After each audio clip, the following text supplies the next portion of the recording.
I shouldn't have opened it. That thought didn't come immediately. It came later. Much later. At first it felt harmless. Just a door, just a sound, just curiosity doing what it always does. There was no warning, no sign, no voice telling me to stop. Only silence. And silence has a way of feeling like permission.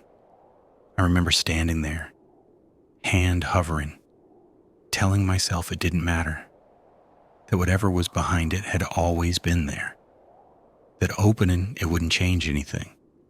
That's the lie curiosity tells best, that knowing is neutral. The door didn't resist. It opened easily, too easily, and that should have been my first clue. Some things don't protect themselves because they don't need to. The air felt different immediately, not colder, heavier, like the room was holding its breath. I stepped inside and felt something shift, not around me, but inside me. Because once you open certain doors, you don't just enter a space, you enter awareness. At first, nothing happened. And that's what made it worse. No sound, no movement, no threat. Just the unsettling realization that I was now seeing something I hadn't before. And once seen, it couldn't be unseen.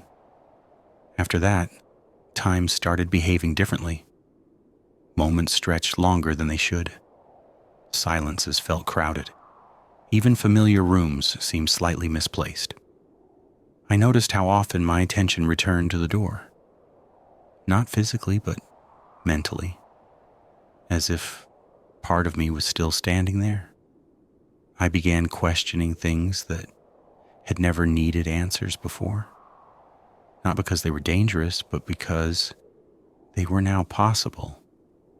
That's what opening something really does. It doesn't bring monsters rushing out. It introduces doubt, and doubt is far more patient. I tried to distract myself. Noise helped. Movement helped. But quiet made everything louder. In quiet moments, I could feel the change most clearly, not fear, awareness. The uncomfortable kind. The kind that doesn't let you rest inside simple explanations anymore. I realized then that curiosity isn't impulsive, it's persistent. It waits until you're alone with your thoughts, until the world slows down enough for questions to surface. And once they do, they don't leave easily. I started noticing how carefully I avoided certain thoughts, how often I redirected my attention away from them. That's when it became clear. The door didn't open something external. It opened a pattern, a way of seeing. And patterns are hard to break once they form. I told myself I was in control, that I could leave whenever I wanted, that opening the door didn't mean stepping through it completely. But control is fragile when curiosity is involved. Because curiosity doesn't stop at the threshold. It leans forward, it asks questions, it imagines answers. I started noticing details I hadn't noticed before, small things, wrong things, patterns that didn't exist until I looked for them, and the more I noticed, the more the door felt less like an entrance, and more like a decision. That's when the regret began. Not panic, not fear, regret. The quiet kind, the kind that says you didn't need to know this. But regret arrives late. It always does. I tried to close the door. And that's when I understood the real mistake. Doors don't always close the way they open. Some resist on the way back. Some don't move at all, because opening something isn't always reversible. There are truths that don't chase you. They wait.